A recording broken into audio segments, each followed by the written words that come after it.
You will hear a conversation between a man and a woman as the man joins a local library.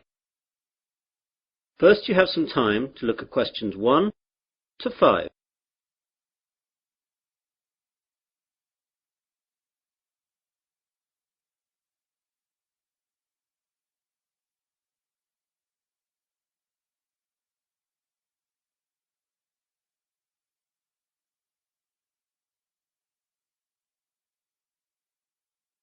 Listen carefully to the conversation and answer questions 1 to 5. Hello, I'm new in the area and I'd like to join the library, please. That's no problem. Let me get an application form. Here we are. Now, all we have to do is fill this in and then I'll get you to sign it and you'll be a member. Great. Now then, what's your full name? Peter Adrian Camden. How do you spell Camden? C-A-M-D-E-N. C-A-M-D-E-N? Yes, that's right. Right.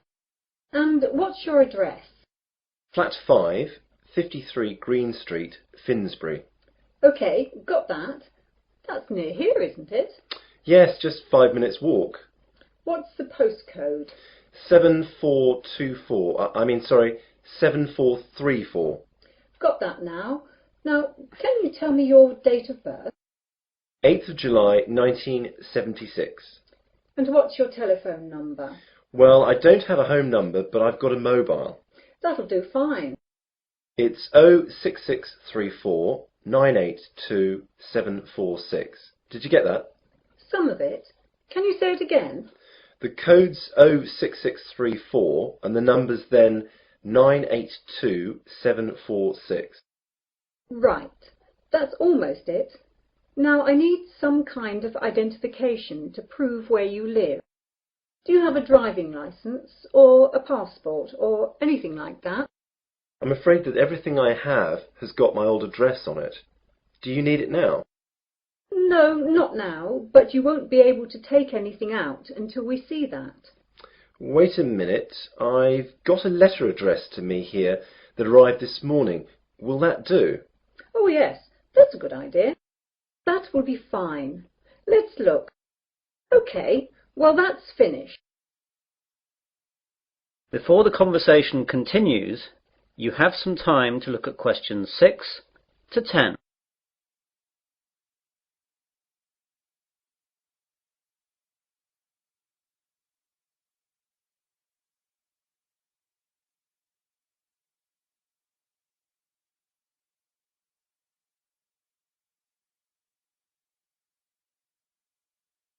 Now listen carefully and answer questions 6 to 10. Could I ask you a few questions? The council that runs the library is running a survey to find out what kind of books people prefer so that they can direct their buying. Yeah, no problem. OK, so what type of books do you like? Well, I'm very keen on mysteries. You know, when a detective is trying to find out who did the murder. Historical novels interest me too. Romance, never. My sister loves them, but they bore me to tears. I quite like books on animals too. I get them out sometimes. Not science fiction either. Too weird. Well, I think that's it then. Good. Oh, do you charge anything? The library is free unless you want to rent out some of our videos or DVDs. How much is that? Well, we rent videos out for $4 each and DVDs are $6. You must leave us a deposit of $60 as well. That's returnable, of course. I don't think I'll get any of those just yet. Can I pay later? Sure, just give the money in when you're ready to rent them out. Well, thanks very much. You've been very helpful. I might take a book out now for the weekend, if that's okay. Go ahead. Well, goodbye. That is the end of section 1. Section 2. You will hear a radio presenter interviewing a doctor. First, you have some time to look at questions 11 to 14.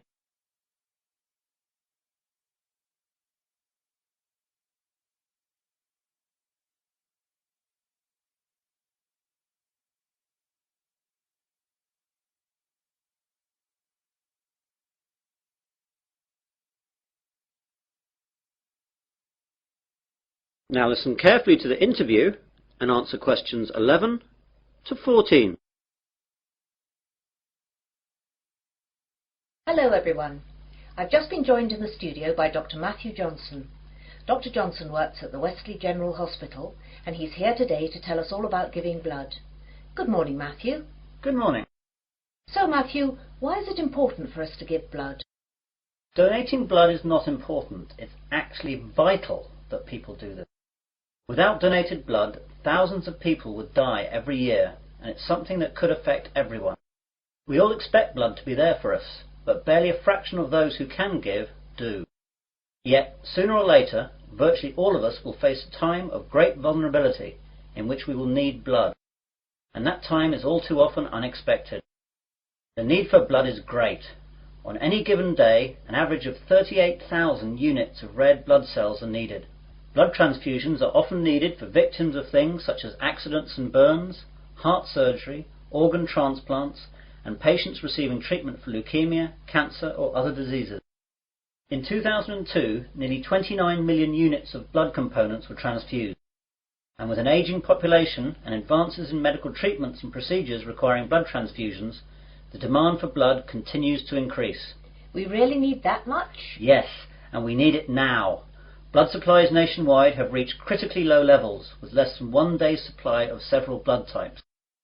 Thousands of accident victims, cancer patients, premature babies, and countless others who need blood to stay alive are hoping you'll care enough to help them.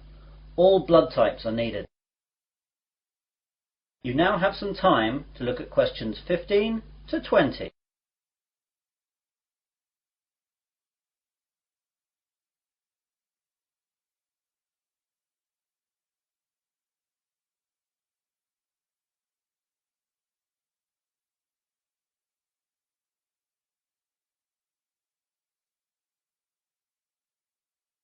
Now listen to the rest of the conversation and answer questions 15 to 20.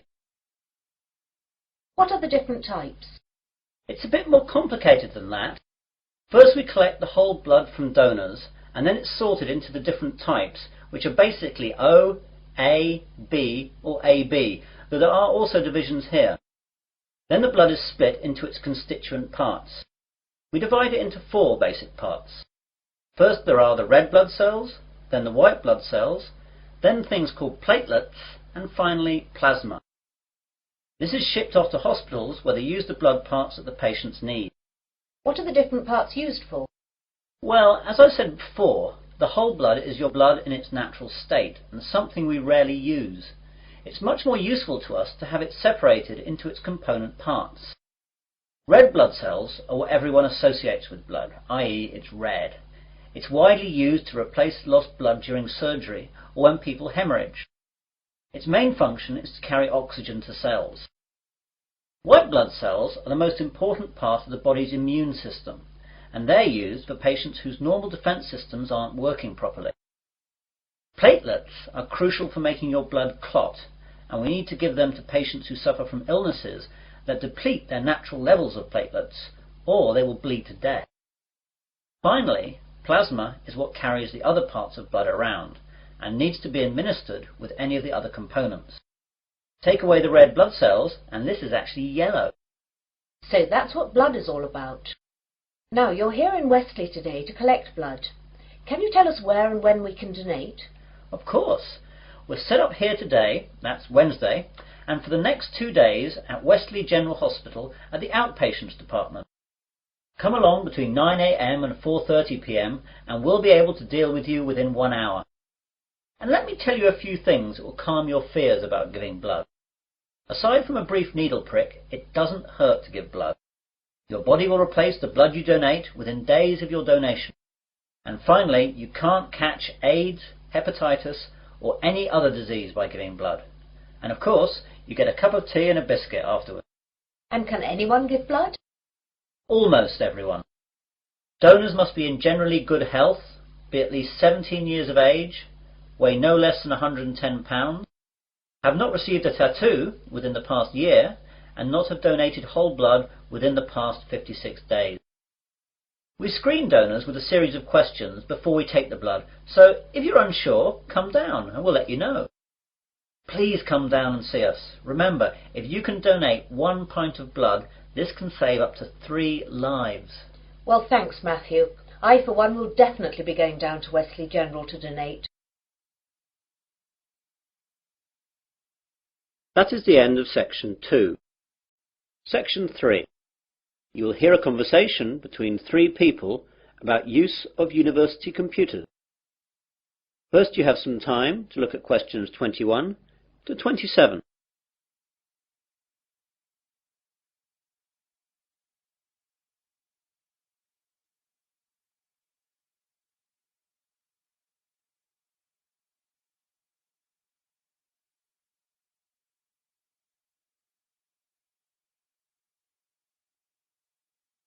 Now listen carefully and answer questions 21 to 27. Hello there, do you work in the computer room? Yes, I do. Can I help you? Well, I'm a first year and I know that I'll need to use the computer room for my work, as I don't have a computer of my own. So I thought I'd get down here and see what I have to do in order to get time on one of the university's computers. Okay, there are 4 computer labs open to undergraduates. The others can only be used by the staff and postgraduates. The names of the 4 labs you can use are Wimborne, Franklin, Salisbury and Court. Wimborne and Court are in this building, the Johnson building. Franklin is in the Computer Sciences building, and Salisbury is in the library. So I can use them whenever I like? Well, you can use them, but not whenever you like. As you can imagine, they're in quite a lot of demand, so you have to reserve your time on a computer. In each of the labs, there is a reservation book, and you can reserve your time on a computer in that for 2 hours daily. If a computer is free, though, you can go on it straight away. It's quite straightforward, but be sure to always write your name in the reservation book in pen, or someone can rub it out and put their name in instead. Oh my God, does that really happen? I'm afraid so, and far more often than you would think. When people are stressed about their assignments, they'll do anything to get some time on the computers. Better not try it yourself, though, or you'll be banned from the computers for the rest of the academic year, and your password and username will be taken away. That reminds me, I've got to get a username and password. How do I go about that then? Well, what I'll do is to pass you over to my colleague Jane, as she's in charge of all that. Jane? Yes, Dave? I've got a new student here wanting to find out about usernames and passwords. Can you help him out with that? Yeah, sure. Hi there. Hi. Well, it's a straightforward process. First of all, tell me your name and I'll type it into the system. James Smith. Right, let me do that. You see, all students are automatically given a username and then they just choose a password themselves. OK, so your username is JamesSmith2. That's all small case. That means there must be more than one of you at the university at the moment. Well, what do you want your password to be? I think I'll choose biology, as that's the subject that I'm studying, though my girlfriend Mary will be upset that it's not her name I'm using. Well, that's all done. You can now use any of the 4 undergraduate computer labs. By the way, can I print out stuff at the labs? Yes, you can, but sometimes it's not quick. When you print, it goes into a queue and it'll be left in a tray in Franklin, as that's where all the main printers are. The good bit is that, although last year it cost 3p per page, now it doesn't cost you anything. You now have some time to look at questions 28 to 30.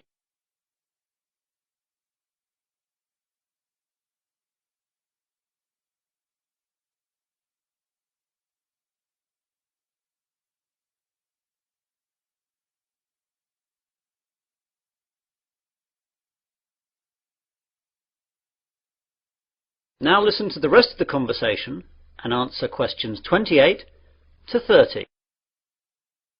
I don't really know much about computing. Is there any training available? Yes, we have introductory courses for all new students. There is beginner, intermediate and advanced. Which would you like to go for? Well, I have done some, but I don't know if I'm up to anything more than beginner. I'd better stick with that. Intermediate could be too tough. Well, your course is in Franklin then. We're in Court now. You know where that is. That's in this building too, isn't it? No, that's Wimborne you're thinking about. Franklin's over in the Computer Sciences building. Anything else? I don't know what time the course starts. Let's have a look then. Advanced starts at 4:30 in the afternoon on Mondays, but yours is the day after at 5 in the afternoon. Are there any other times, as I've got a part-time job then? Yes, you could try Thursday at 2 p.m. How's that? Even worse, as I've a tutorial then. Anything else? No, that's it. I'll have to rearrange work then. I can't miss the tutorial. That is the end of Section 3. Section 4. You will hear part of a university seminar given by a student. First you have some time to look at questions 31 to 40.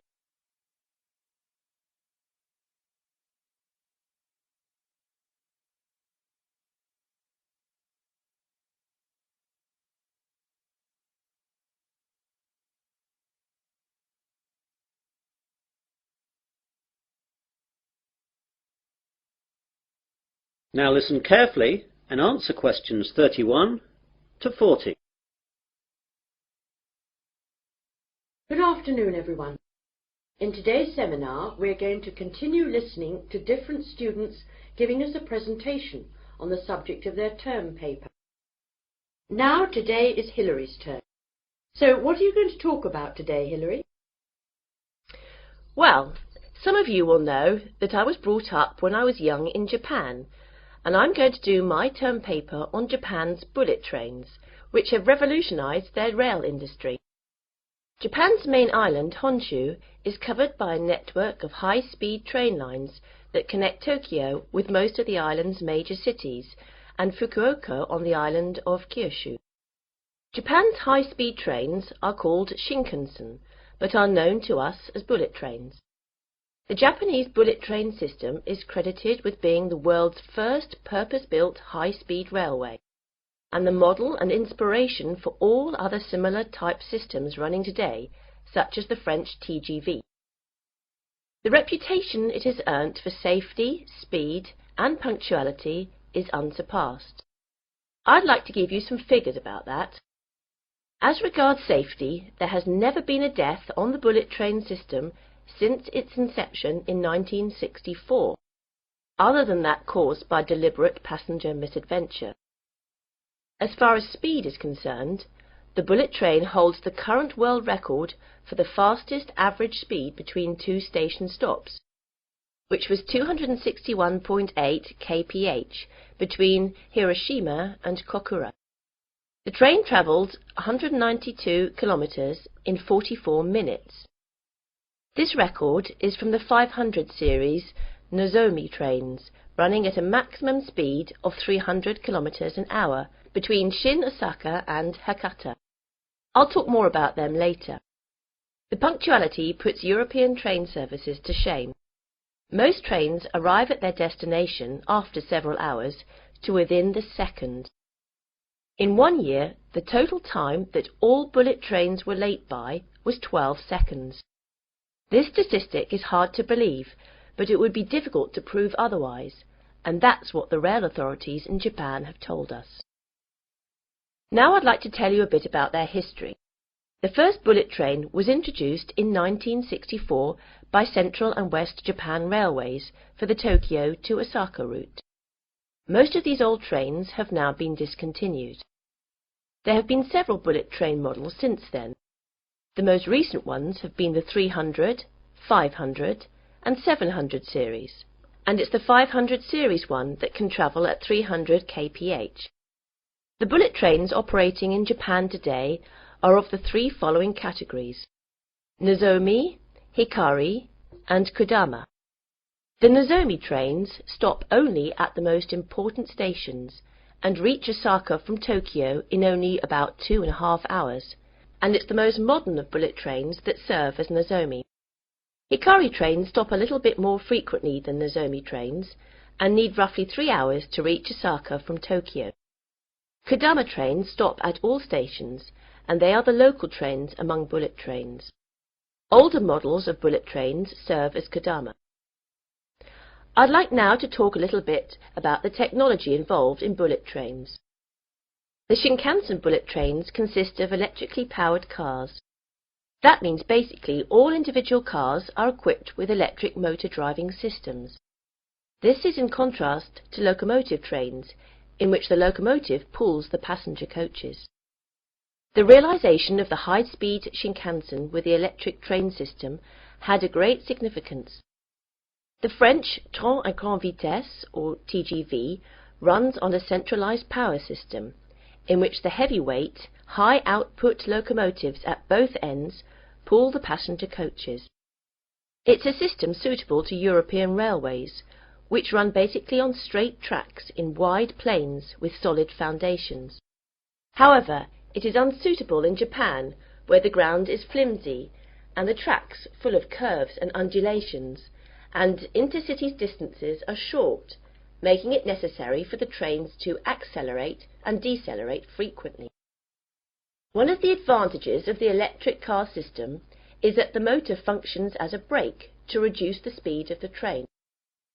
When the power feed to the electric car motors is stopped, the wheels continue revolving, keeping the motors rotating, resulting in electricity generation by magnetic induction. As the force acts in the direction opposite to the axle's motion, it functions as a brake to the train.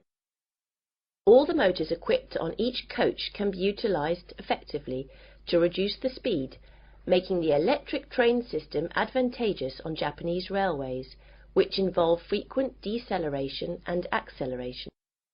In addition, by virtue of the remarkable progress achieved recently in semiconductor technologies, the electric train system has undergone tremendous improvements in power, operability and safety administration, so the system is becoming increasingly advantageous. That is the end of section 4. You'll now have half a minute to check your answers.